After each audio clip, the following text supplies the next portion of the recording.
Hey everyone, welcome back to Make It Happen Mondays, where we talk about sales, business, entrepreneurship, personal growth, mental health, and everything in between with guests who I truly respect and I think make a positive impact on the world around us. Today's conversation is with Udi Ledergor, the CMO of Gong, one of the hottest tech companies on the planet right now. Udi's a 5-time marketing leader who grew up in Israel and just moved to the States about 4 years ago. We start our conversation by diving into his background growing up in Israel and how his early passion for performing arts, magic, and music led him to a career in marketing and how he applies much of what he learned back then to what he's doing today. As one of the first 15 employees of Gong that is now over 1,500 employees, Udi knew early on the importance of building a strong culture on values and principles that permeate through every aspect of the organization to this day. We went on to discuss the role of marketing versus sales and where he sees things evolving with all the technology that is now available, and how he looks at everything as an experiment and encourages all of his employees to experiment and fail fast. We finish up with a discussion around personal brands and how organizations need to have people internally that represent their brand and all the challenges that come with it. This was a fascinating conversation with somebody who is at the top of his game at a company who has defined its own category and continues to lead the way. I hope you enjoy the conversation as much as I did. Let's make it happen.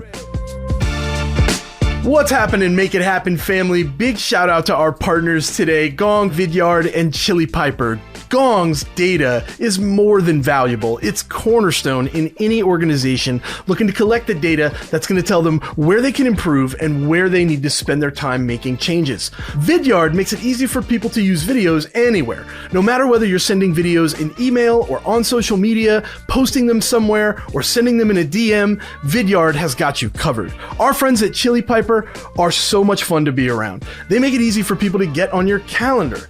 And every sales rep has got to have this function locked in. It's one of the most important things we can do as a seller. How can I get you on my calendar easily? Chili Piper can make that happen for you. Be sure that you're checking out all these great tools. And now let's pass it over to John to find out who's joining him today. See you soon, everybody. Udi, welcome to the podcast. Thank you so much for coming on, my friend.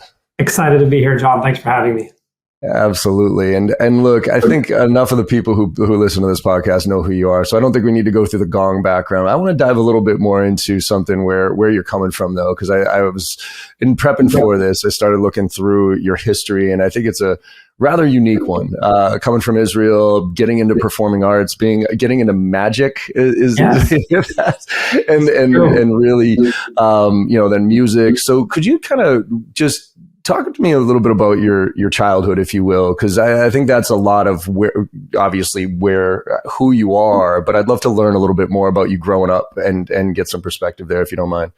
No, happy to share anything. I'm kind of an open book. So I was born and raised in Israel, first generation Israeli. My father came from Sydney, Australia. My mother came from the former Czechoslovakia, which is now broken up into the Czech Republic and the Slovakian Republic. And their parents are from even yet other countries like Uzbekistan and Austria. And so I've got a little bit of everything. If I ever did one of those Me23 tests, I'll need a long printout of all the places my family is originally from. So we're kind of from all over the place. So Israel, for those who don't know, is kind of a melting pot for Jewish and other people from many parts of the world, from North Africa, from Eastern Europe, from the US, from many, many places. So it's an interesting place to grow up in, and most of my friends are first or second generation Israelis at most.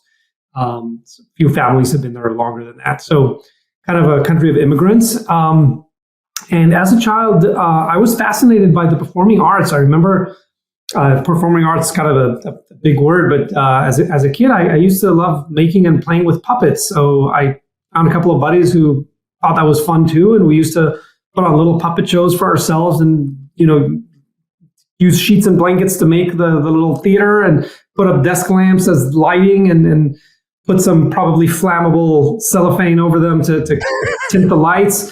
Got into trouble with that. I managed to electrocute myself 3 times just playing with those desk lamps and pulling the wrong plugs. So that was fun. I started with puppetry, and then I discovered magic, which I thought was absolutely fascinating, and I still do. And from there, Was there a I did musician, that. by the way, just real quick, was there a magician that just struck you, or was it just like, there's the famous magicians now like David Blaine and those types, but was there a magician that you saw or a show that you went to, you were like, oh my God, that is incredible? So when I was a kid, like many in my generation, we kind of grew up on David Copperfield. He, for many years, had a really big Vegas act and had television specials. And I read dozens of books about past magicians. Harry Houdini completely caught my imagination, and he based his stage name on Robert Houdin, who came before him.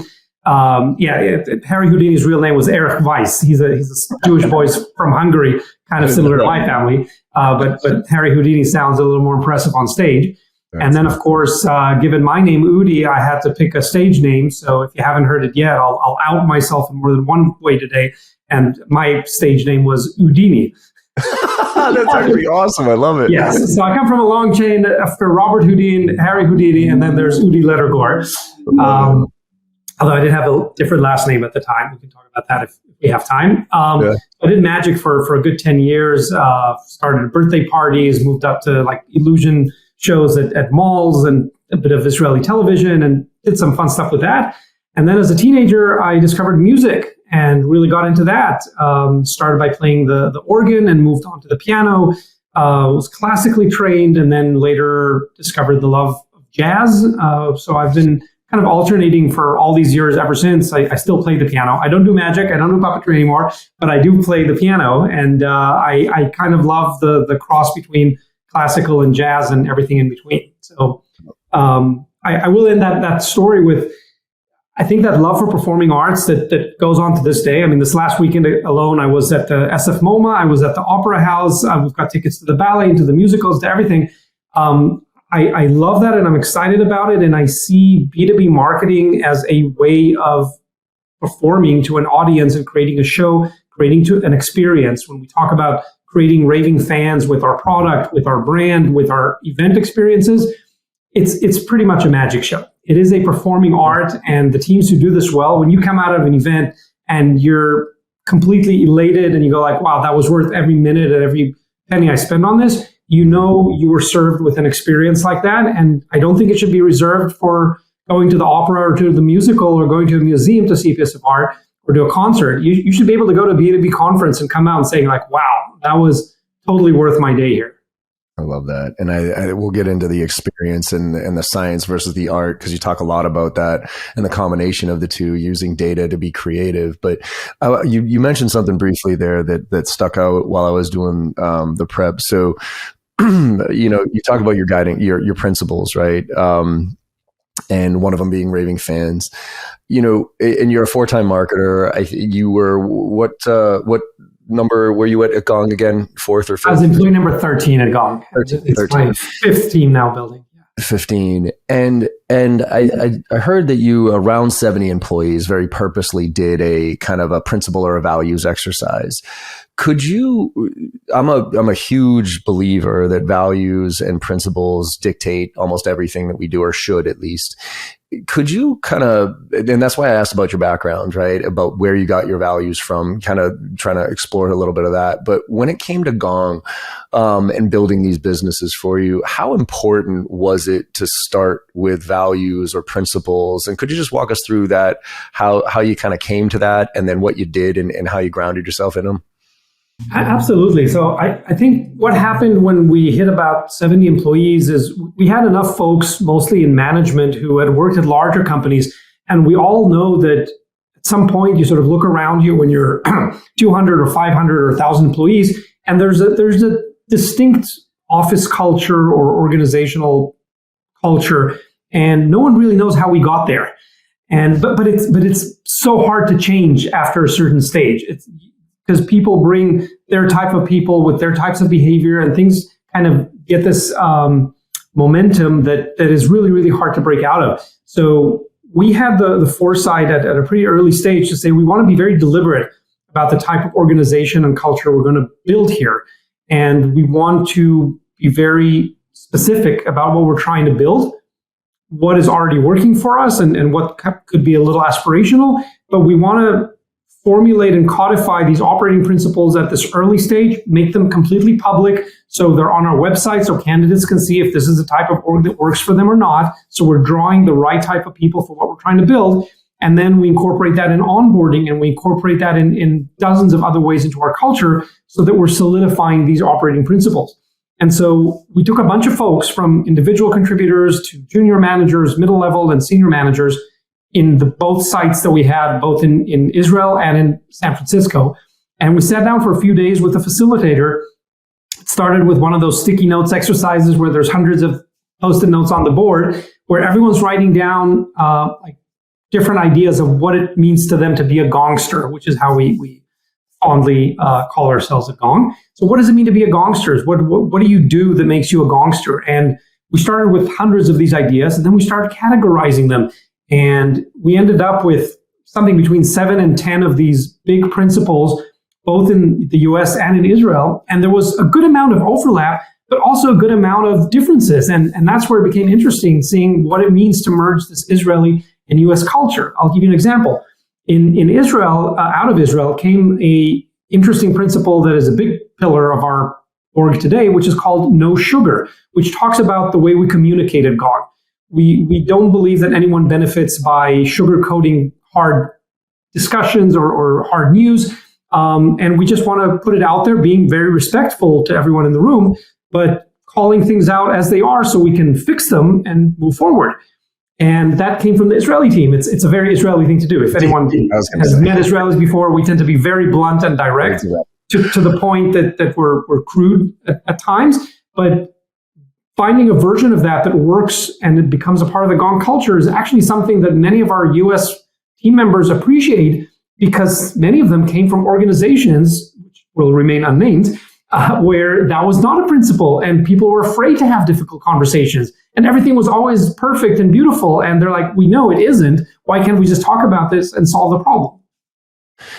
I'm curious on that one because I'm from Boston, right? And I've always said, like, Israelis and Germans, I love, because they think that here in the States, they think Bostonians are direct, right? I'm like, we don't hold a candle to Israelis and Germans. Yes. But there's something I've noticed, and this goes to hiring too, but I'm curious if you're seeing it.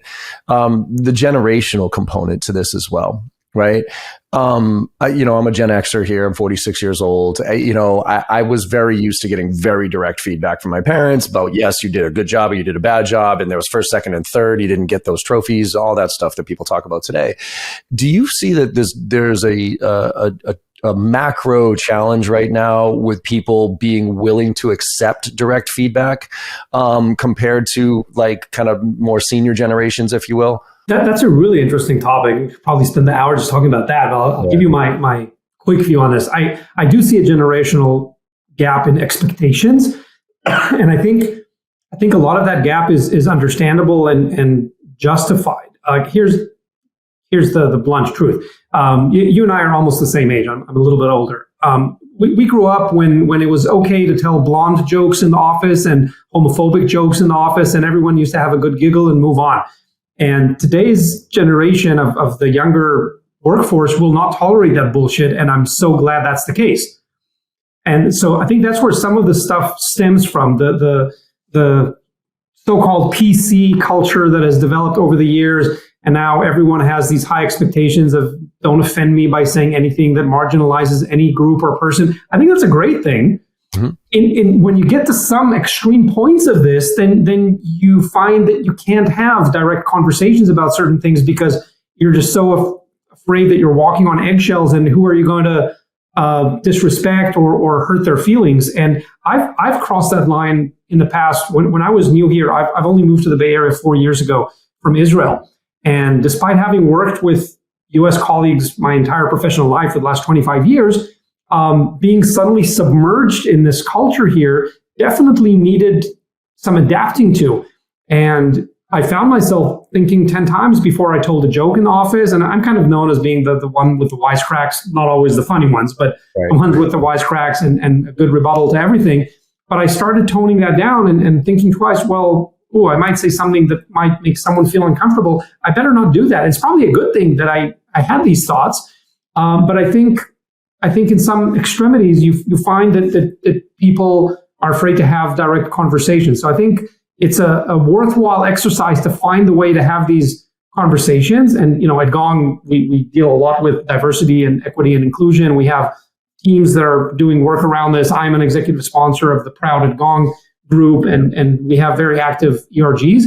And so we have to have these direct conversations on how global events affect our employees' feelings and actions and restrictions, and what are we going to do about it? How are we going to support them? How are we going to hopefully make this world a little bit better than we found it? And you have to have direct conversations to do that. I'm curious, and this is very kind of personal question on my end because I struggle with this as well. How do you know when to speak up and when not to? You speak of world events, right? And this is taking a little bit of a different track than I thought it was from a conversation, but I think it's important. With all the stuff that's happening, right? There's major issues that are happening out there, right? And you can't comment on all of them. And so for you personally, as the CMO of Gong, being who you are and an advocate, what, I guess, criteria do you use for yourself to say, okay, I need to kind of now step in and say something about this from a company standpoint to let everybody know where we stand, versus being like, hey, I have a diverse team here. A lot of people have a lot of different views. I don't want to impose my personal view on this world case on everybody here. So how do you make that balance as a leader? So as I said at the beginning of this interview, I'm an open book, which means that if I feel strongly about something, people are going to know about it, whether they like it or not. And I'm usually prepared to live with those consequences. Mm-hmm. Now, I can say that for me, it's easier to decide personally when I'm going to speak up about something. As a company, it's a far more trickier situation. I'll give you a couple of examples. First, I like to speak about things I'm educated about. There's most of the things in this world I'm uneducated about. A few of them I am, and fewer still I feel strongly about. So when a few months ago Roe versus Wade was overturned, I didn't wait for anyone's cue. I wrote a short post on LinkedIn saying how appalled I am from today's ruling. And it got a ton of engagement, both ways, by the way, which is fine. When legislation passes or rulings are changed around LGBT rights, I always speak out very vehemently, stating my opinion, of course, which is for pro-equality for everyone everywhere.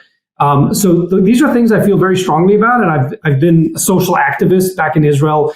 I was the co-founder and the chairperson of the Israeli Association of Gay Fathers for 5 years. I only left that position because I moved to the Bay Area. I was advocate for other LGBT groups and doing other work for non-LGBT non-profit organizations, et cetera. So there are areas where I feel very strongly about, and I feel it's my obligation to speak up and use my position of power as an executive to make my opinion heard and make the opinions of those who maybe cannot speak up heard as well. And I can tell you that every time I do that, I get, I'd say 95% positive feedback from team members, not just on my marketing team, but other team members at Gong and other random contacts on LinkedIn who message me privately saying, thank you for speaking up, because I don't yet see myself in a position where I can do that without consequences. And Udi can. So thank you for speaking up. And I realize that privilege, and I want to use it where I can. Now, as a company, it gets way more complicated because the same topics that I just talked to you about that I feel very clearly about, and everyone who's ever crossed my path knows exactly how I feel about them. As a company, it's way more tricky. And there is no textbook for how to do this. I can tell you that our teams are hard at work to create a protocol for how we address this and how we make decisions fast. Because when these world events slap you in the face, the team members want you to act yesterday. And of course, they want different things depending on their position on the issues. So we're trying to figure out a protocol that will allow us to act faster and look out for our Gongsters. That's our first mission in all of these events.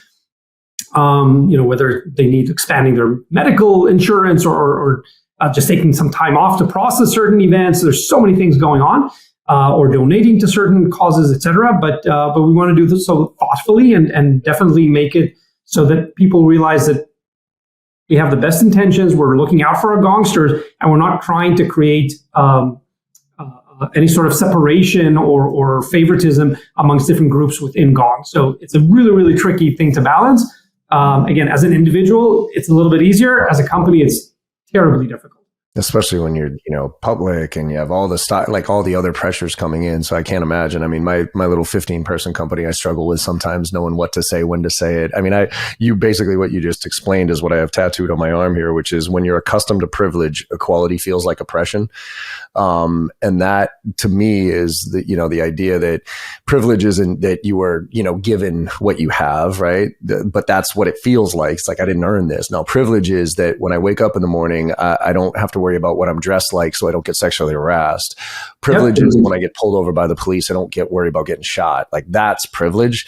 And to not recognize that and not do something about it and with it, I think is a disservice to yourself and to the community. So 100%. I appreciate you leading the way there on that.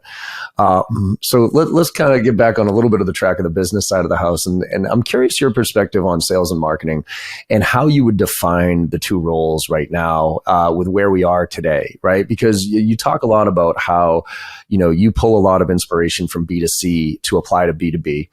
And the personalization of marketing is really what we're seeing, right? The B2C marketing is so personalized at this point. I mean, Instagram has me figured out. I mean, the algorithm on Instagram, pretty much everything I see an ad for, I'm like, I want that. I'll buy that, right? PayPal, connected, buy.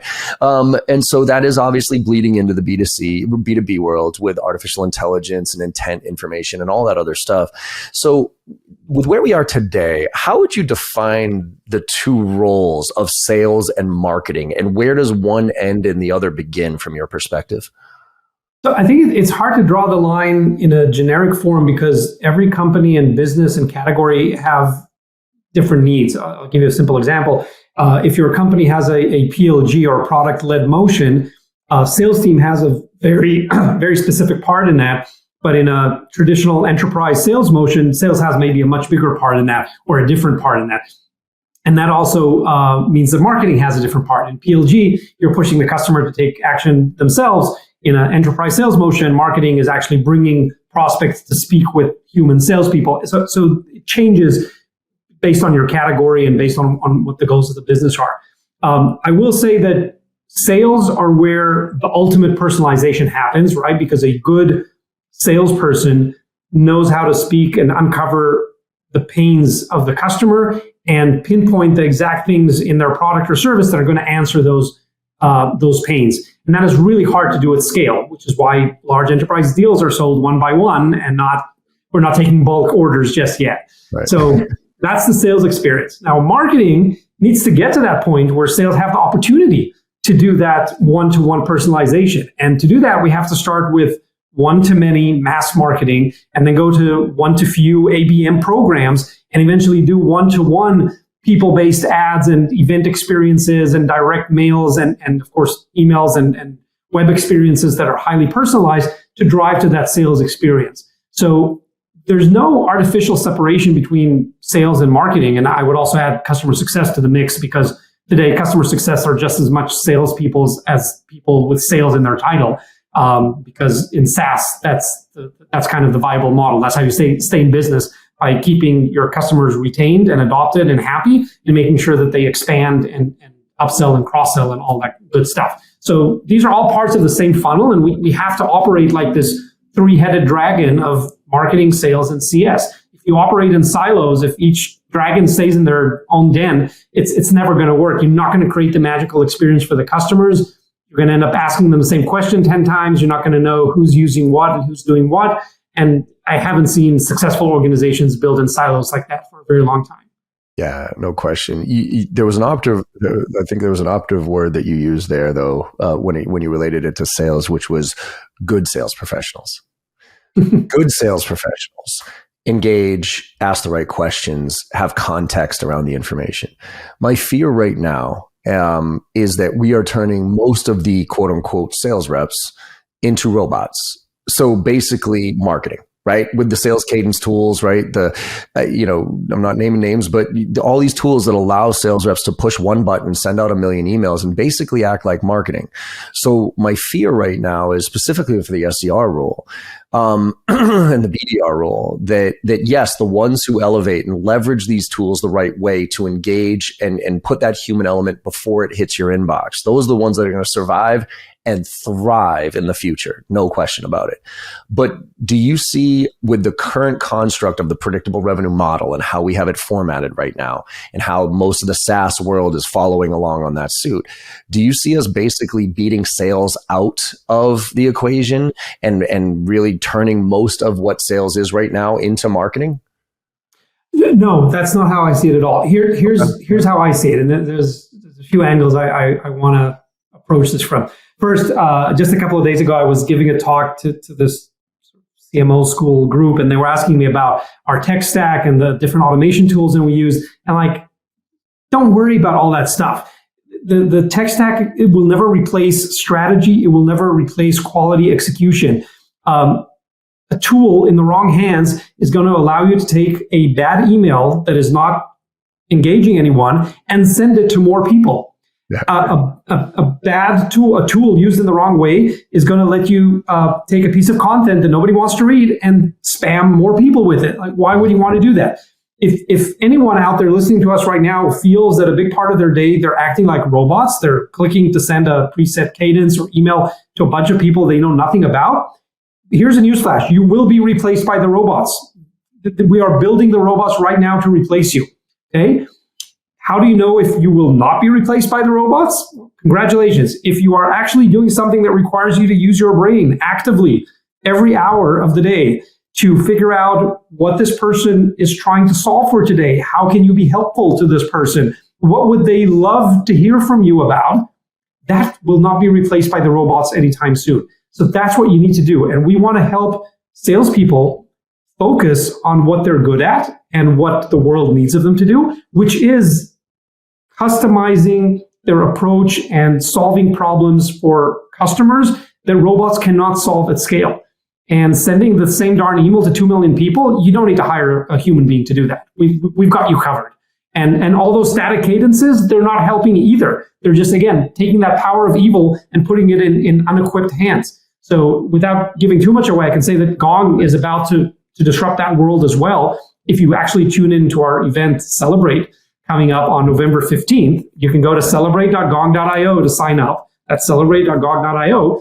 We are actually going to unveil the next stage in prospecting software and what will that look like and how it will be one-to-one customized and not 1 to 1 million. Because there are not 1 million people with the exact same needs out there. There's 1 million people with 1 million different sets of needs. And once you start using reality to figure out what they need and reality to give them what they need, then you're starting to create human value and not just being replaced by a robot. What's up, everybody? I know you're enjoying this conversation. John does a great job with genuine curiosity on these episodes, and our guests consistently bring the heat.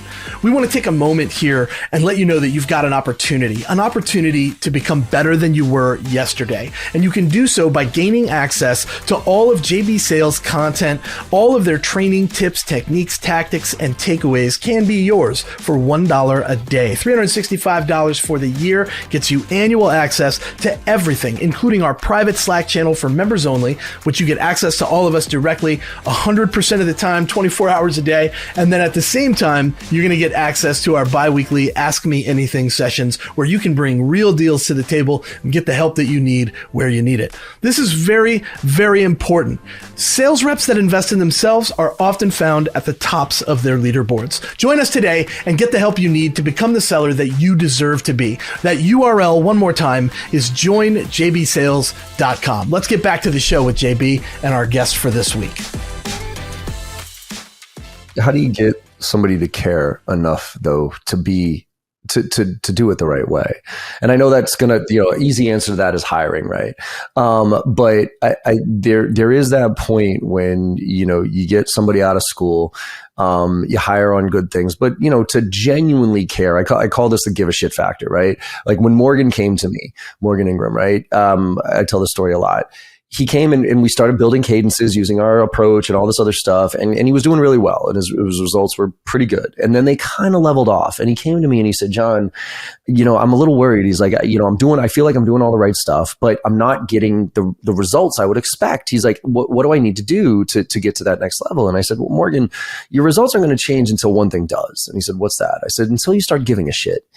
And he said, what? I go, look, I know you give a shit about your job. I know you give a shit about, working here. But until you genuinely start caring about that person on the other end of that phone or that the other end of that email and think of them as a person and having empathy for what they're going through on their day-to-day basis and what they're being told by their boss and what their husband or wife or partner is doing, you know what I mean? Like, until you really look at them as a person, you're not going to change because you're going through the motions with those numbers. So how do you, as a leader of a rather large organization growing rather rapidly, how do you instill the give a shit factor? Because you can't always hire the perfect person who cares deeply about this. I mean, you're hiring a lot of people as you scale here. So how do you implement the give a shit factor so that what you just said there is true and it's not just going through the motions? So I'll try and go beyond the obvious and cliche hiring stuff that you already alluded to. So here's one quote I really like from our CEO, Amit. He said, "We build a product so great that a mediocre go-to-market team could sell it. And we build a go-to-market team so great that they could push a mediocre product." Now, once you have both of them, the sky's the limit. Okay. And that's one clue to how to go about building this thing. And the difficult realization is that you have to make sure that everything you build is really fantastic. The product has to be amazing. Otherwise, even the best salespeople are going to struggle to push it. And anyone who's tried to market or sell a mediocre product knows that you can fool some of them some of the time. You're not going to be able to fool all of them all the time. It's going to be a leaky bucket. The customers are going to leave you and you're going to get frustrated. The competition is going to eat your lunch. You're just going to end up leaving and consider that chapter of failure in your career. So you need a fantastic product. Now, anyone who's had a fantastic product or built a fantastic product knows that those products never sell themselves. You need a fantastic go-to-market team, and that means amazing marketing, and amazing sales, and amazing CS, and amazing support, and amazing ops, and amazing enablement, and all that stuff. You can't drop the ball on any of those. So that's one sort of operating principle, which in our book, that's called want more. We are always positively discontent. We are trying to outdo ourselves and be a little bit better than we were yesterday. And teams who drive that sort of behavior, I think, can change individual behaviors, right? We get these kids out of school, like you said, they've never really worked at another org before, or they've worked at one organization that didn't do anything remarkable for their career, but then they get this amazing experience at Gong, which many of them call, this is like the best MBA I could ask for, being an SDR and a salesperson or a marketer at Gong. Just you see what great looks like, you see how to build something inspiring, and then you take that experience and you've got it for the rest of your life. So I think putting those operating principles in place, putting the leadership in place that knows how to drive that, and that creates a virtuous cycle because the business succeeds, the people succeed, the salespeople are making lots of money. We are recognized as some of the best marketing in the industry. We're recognized as the category leader with the product. It creates this virtuous cycle, which is obviously the opposite of a vicious cycle. When all these things fall into place, then most of the time, the snowball is going to keep rolling in the right direction. Love it. So to get to that fantastic spot in all the products and all the teams, you talk a lot about experiments. And I'm curious how you look at things at Gong, because we look at things similar here at JV Sales, specifically around there's no more real strategy for us. Everything for us is an experiment. And there's, we come up with a hypothesis of how it's going to add value to what we're trying to accomplish. We put a beginning and an end to it. So could you kind of explain your approach to experiments within Gong to get to because there's a lot of failure to get to that fantastic level. So how do you build an agile organization and treat and look at experiments at Gong? I think it starts with the approach and tolerance and expectations for experiments and failure, which in some environments, I feel people are not given the liberty to experiment and fail, and they're afraid that one failure and they're out, and so they don't end up doing better work. They end up doing very little work because anyone who's ever created something knows that it comes with a lot of trial and error and experimentation, which by definition means you will be making mistakes and failing a big portion of the time. I can't count how many campaigns we've sent out that kind of duds, probably not catastrophes, but should I have spent that money elsewhere on something else? Maybe. Did I learn something out of it? I certainly try to. And that makes it worthwhile. So, as the old saying goes, you either win or you learn from your mistakes. There's no losing. And if you have that mindset, and if you set that mindset from leadership down to the team saying, folks, I expect you to do 100 experiments this year. Maybe 10 of them will be a great success, and that'll cover for all the other learning tuition that we had to pay on the others. But you have to do these experiments. In product, there's a famous saying that says, if you're not embarrassed by the product that you push out to market, you push it out too late. Now, at our scale of Gong, and with how businesses rely on Gong as a mission critical system, we have to up our standard for how much we can break on the way and how much embarrassment we can tolerate. But do we ship something out when it's pixel perfect? Absolutely not. Absolutely not. We've learned this, that by shipping something out early, in the first week that it's out in the field, we get so much product feedback that's 10 times more valuable than keeping that product in the lab for another 3 months, trying to perfect it with a bunch of product managers and engineers scratching their head, trying to guess what customers are going to want, how they're going to use it, and what's going to break. Push it out there. The customers will show you what's breaking. They'll show you what they're using. They'll tell you what they want.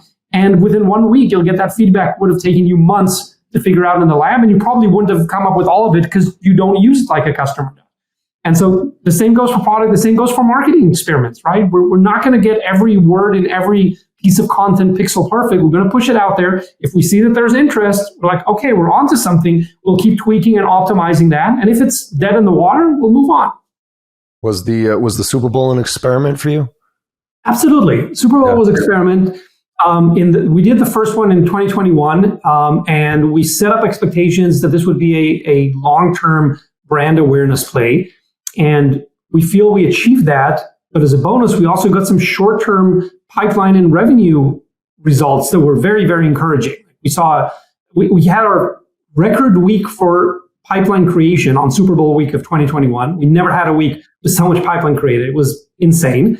And 6 months later, when we tracked those opportunities created during Super Bowl week, we saw a very significant amount of incremental revenue that was created from those opportunities. So that gave us appetite to repeat that experiment in 2022 and try to scale it up a little bit. So we doubled our investment 2022.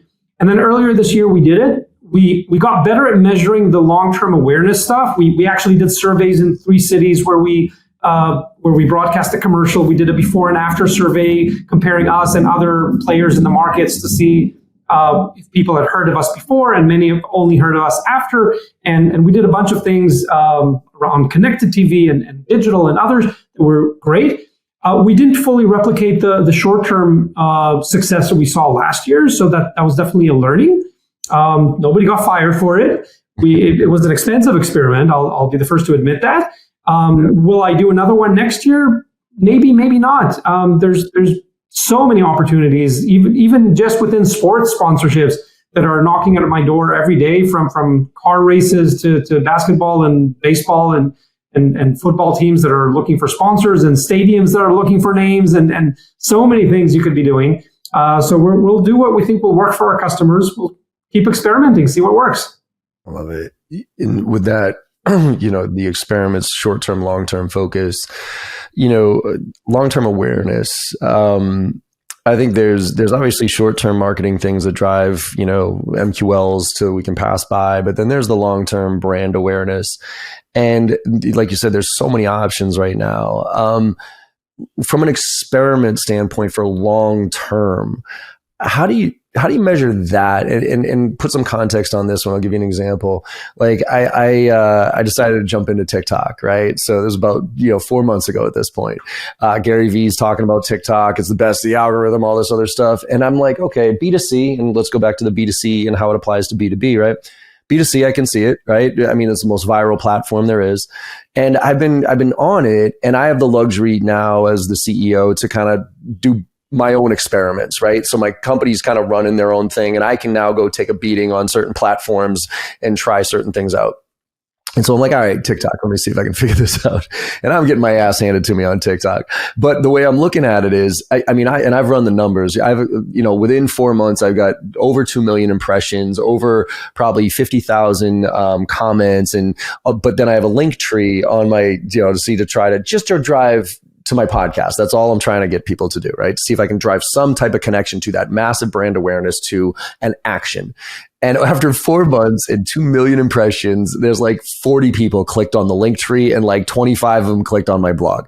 So I'm now saying, look, I don't think there's a short-term ROI for TikTok, but I think there's a long-term. And the reason I say that is because you and I now, when we're looking for something on the internet, we Google it, right? Whereas a 15-year-old kid is not Googling it. They're searching for it on TikTok. So they're indexing on TikTok. It will be the search engine of the future. So I want to be there hashtagged and ready. So when people search sales training, eventually when they become buyers, but that's like 5 to 10 years out. Not a lot of companies have the ability to play the real long game when it comes to experiments like that. So for Gong, with the position that you're at, how do you measure the long-term impact of some of your experiments, and what are some of the long-term experiments you're playing with right now? Wow, that's so much to unpack there. So let's take a few steps back and try to unpack a bit of that. First, I think what you're seeing on TikTok, and you're 2 years my younger, but it's already showing because I'm not on TikTok. But like any media platform, they want you to stick around for as long as possible. So they are always going to favor their native content. And we've seen that in the past when, in the early naive days, we were trying to pull people from, say, LinkedIn or Twitter to go read a blog post on our website. And that was like pulling teeth. They make it virtually impossible for you to pull people out of there. So we learned to work with native content, and we learned what it means to optimize content that's created on LinkedIn and what it means optimize it for other platforms. And so I think there's something a little bit archaic, if you don't mind me saying so, about the whole attempt of trying to pull people from a 15-second TikTok to go listen to an hour-long podcast. That's not what they built the platform for. They want you to be creating 15-second snippets that people are going to consume on TikTok. You'll probably get millions of impressions if you do that in their native format. So that might be a way, thinking out loud, you could take a podcast like this and pull out 10, 15-second moments, put them out there and just call it a good day if you got the 2 million impressions on those. Most people will not go listen to our podcast. It's not even the platform, it's the audience. Like the 23-year-olds, I don't think they want to listen to a 1-hour podcast right now. No, they don't. Definitely don't. And that's what we do. We cut up this content, we put it in TikTok format, but I look at that and I say, okay, cool. It's there. And people are consuming it that way. And, kind of like you said, old school, trying to find some way of connecting. And I guess in your opinion though, is there a need to connect the mass appeal, the mass audience with kind of ROI, if you will, from a marketing standpoint? Because there's very direct things you can tie to ROI. There is. And I'll tell you how we think about it. So, as a business, we're not a nonprofit. We're not in this for the art. We're not in this for the exposure. We're in this to sell something, a service or a product. We're in this for the business. So shameless self-plug here. One of the ways that we measure these hard to measure long-term awareness brand campaigns is using Gong. I'll give you 2 examples. We had our CEO on a different podcast. And with podcast sponsorships, you never know who in your target audience is listening to them. Did that even affect how they reached your company? And we stopped asking, how did you hear about us, like in year 1 of Gong? Because just adding any extra field to your form, as most marketers know, is just going to decrease conversion and add friction that we don't want. And people don't even remember where they heard about you anyway. So we set up a tracker in Gong with that podcast name, and we found dozens of mentions of prospects getting on a customer call and saying, oh, I heard your CEO on so-and-so's podcast. Now we go, bingo, we know we're reaching the right audience because people are showing up for demo calls within like 3 months of that podcast going live. So that's one interesting way. I did the same thing for Super Bowl. I saw hundreds of customer calls on the 2 weeks following Super Bowl where the prospect brought up the topic Super Bowl, said, hey, I saw your commercial on Super Bowl this last week. So you can measure some of these things. It's not going to be accurate. It's not going to be 100% of the impressions, but it gives you directionally, like if nobody ever mentioned it, and you've got to scratch your head and go, well, maybe that was not the right audience, or it just fell completely flat that nobody recalled it. But if you're hearing dozens or hundreds of mentions, you know you're directionally in the right direction. And you do want to know that because there's so many options of where to invest your marketing. You can't be doing, we talked earlier about the importance of experimentation, but we only have so many resources of time and money and so much traffic to test this on. So I might have 2,000 ideas for my homepage, but I don't have enough traffic to test 2,000 ideas. I have enough traffic to test 20 ideas. You've got to pick those 20. And so you want some directional evidence that you're going the right direction. So Gong is one way that we do that. And some of it is a leap of faith. Some of it is a leap of faith. And when we hear from our sales leaders and salespeople that they heard about some of our campaigns, someone saw a billboard, another hard to measure example. Someone saw us sponsor some I don't know, esoteric event, but they were there and they mentioned it, okay, that was probably worth it because it came up in conversations with our sales calls. And if you keep your sales team happy, you're always going to be in a better position as a marketing team. Absolutely. Let's kind of finish up on your thoughts on influencer marketing a little bit here. And I bring this up with context using Chris Orleb as a great example.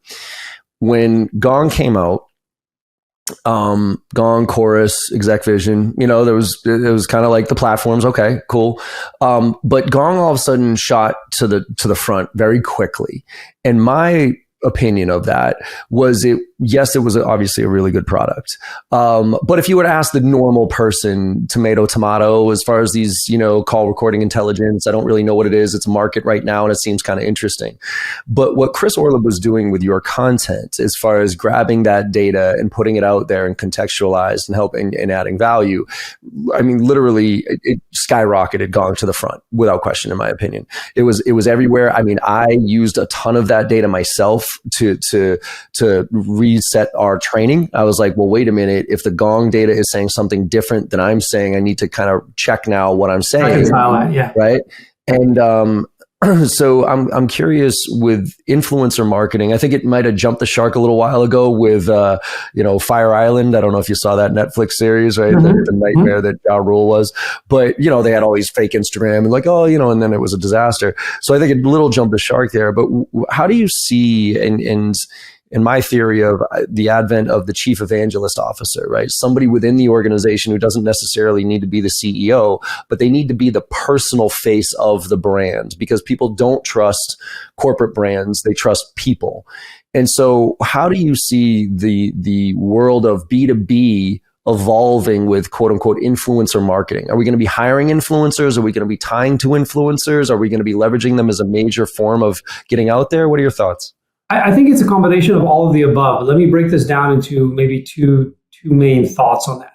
Number one, I think content marketing and creating thought leadership is by far the easiest and cheapest way to build a strong brand in your field. And teams who do this well make their companies appear to be 2 years ahead of where they are. I remember in the early Gong days when folks used to meet me at a conference, we were like a 50-person company, and they're like, so what is Gong, like 1,000 employees now? I'm like, yeah, something like that.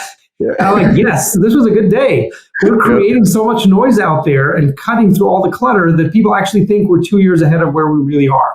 And I say cheapest because literally this was Chris on my team for 3 years, and then was Devin on my team for 3 years, and now there's a bigger content team and creating thought leadership, but the strategy hasn't changed.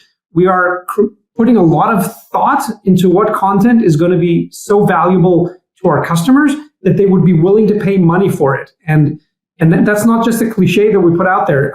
There's like once a quarter or so, I get an email from either a assistant professor at one of the 50 universities in the States that are teaching sales, asking me to license our content marketing to teach in their class, or from a head of sales enablement somewhere asking me what it would cost them to pay to use our content in their programs. And the good news is that I always give it out for free. I've never tried to monetize the content because I'm not a media company per se. The media company that we build is a means to an end, and that is to sell product units of Gong.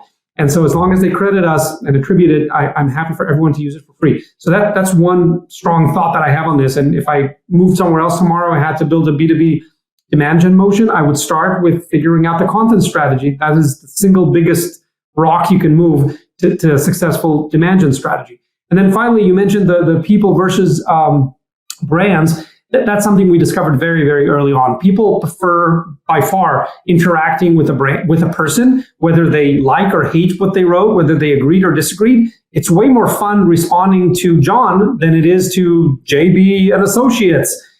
You don't want to talk to a logo because it feels like you're speaking to a wall. You want to speak to a person. You want to make them feel good, or sometimes you want to make them feel bad. Some people do.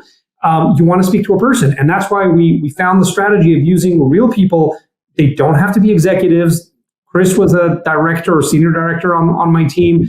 Devin was a manager and a senior manager on my team. And we do also incorporate our executives like Amit Bendov, our CEO, Kelly Breslin Wright, our COO and president. We have a newsletter that goes out in her name to top executives in enterprise, and we use her voice and content that people her caliber would want to read. So we've got to match the persona of who's delivering the content and who's receiving content to create credibility, but definitely do your research and speak their language. It is so worth it.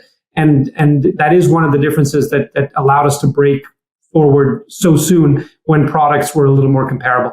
And doesn't that present a challenge though, from a leadership standpoint when it comes to individuals, right? Because, from an outsider looking in, Chris Orleb, Gong, right? Holy shit. And then Chris went away, went over on the sales side of the house. And from my perspective, Gong disappeared for a little while until Devin started to build his brand with the content, right?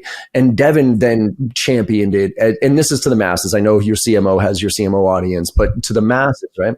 Doesn't it present a very unique challenge to leadership within organizations to find the person that they entrust to that brand with, and then what if that person leaves? What if that person goes? Or what if they stay?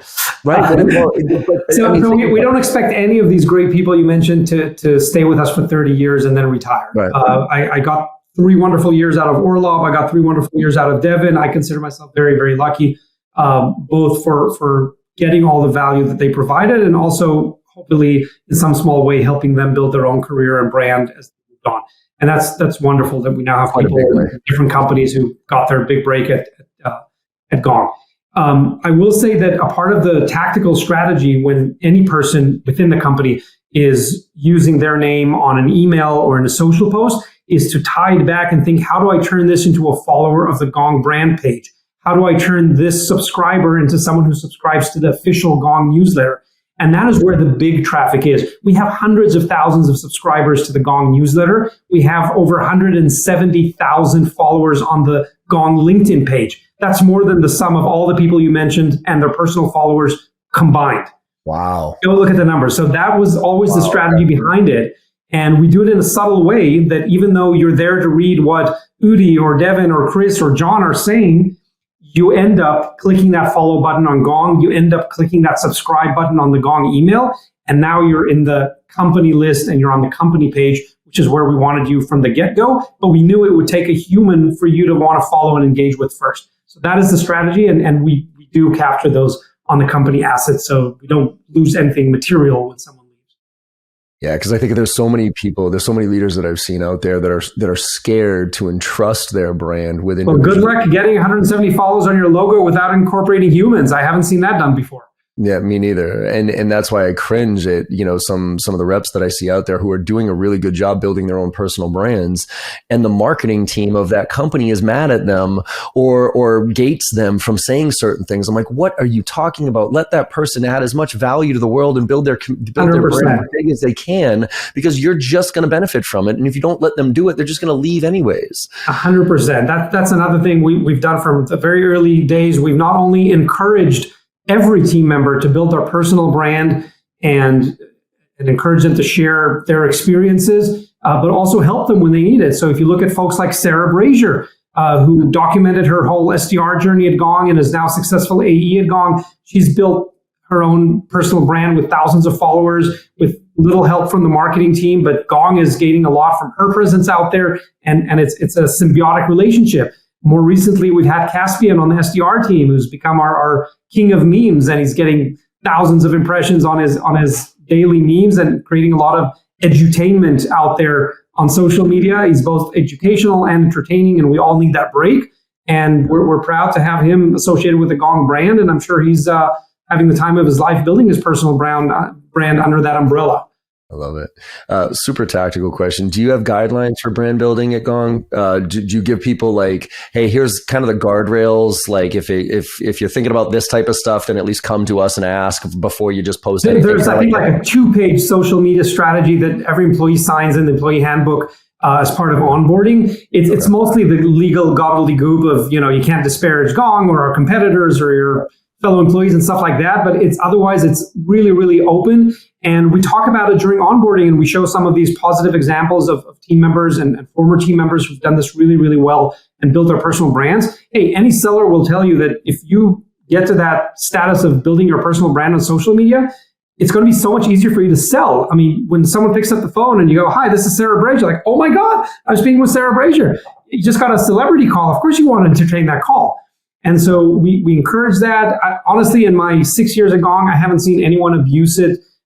There have been, I can count on less than one full hand of fingers, certain posts that we talked to the people and asked them to either tweak or remove them, because if it was either sensitive information or something in bad taste or just jumping the gun too early on some exciting news. We had a couple of those as well, because we prep everyone on news that's upcoming.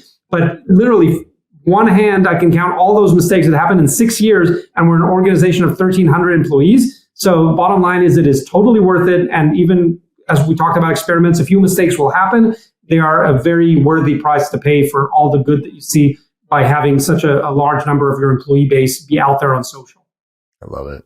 Well, Udi, I think it's pretty evident why most people I talk to, I mean, our partnership with Gong has been awesome. Just working with your team has been fantastic. And it's pretty evident that almost everybody we talk to who is associated with Gong has nothing but great things to say about working or being associated with Gong. So you just appreciate what you do and what you're out there trying to elevate people and the profession in general and do things for the right reasons in a lot of ways. So thank you so much. Appreciate it, John. We love our partnership with you as well.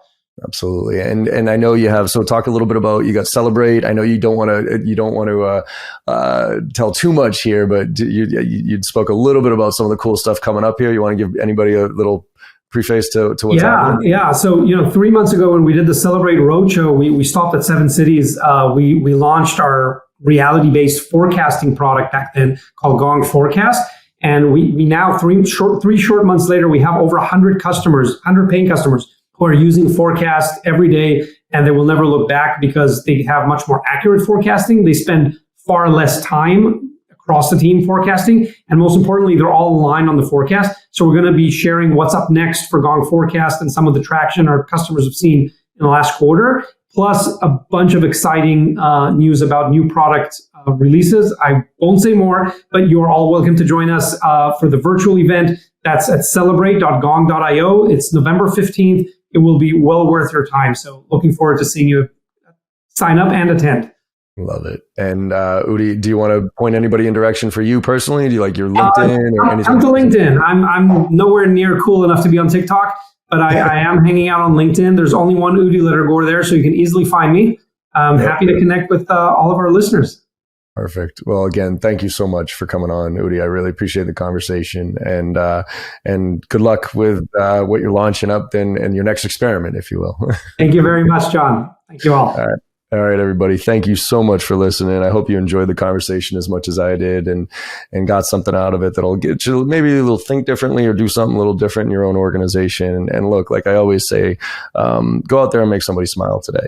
Because no matter how bad your day goes or how bad you think it is, if you make somebody smile today, you know you had a good day, and the world needs a lot more of that right now. So thank you all very much for listening. I'll see you on the other side. Thank you so much for your time today and listening to the podcast. I hope you enjoyed the conversation as much as I did. With your support and our incredible guests, we're one of the top sales podcasts in the industry with over 1 million downloads, and I can't thank you enough. To keep the momentum going, if you could go to your favorite podcast platform and leave us a 5-star review, I would greatly appreciate it. In return, I will answer any question that you have on Instagram. Hit me up there at John, M as in Michael, Barrows with a video question or a DM, and I will get right back to you, I promise. And last but not least, if you're looking for training, I'm adjusting my training approach this year, and I'm actually going to be delivering training to the masses. I'll be delivering live training the first and second week of every single month, with our 2 marquee courses, Filling the Funnel and Driving to Close, to anybody who wants to join. And it includes membership in our on-demand platform with weekly AMAs. So you can go to jbarrows.com/open to check out the details. Thanks again and have a great day.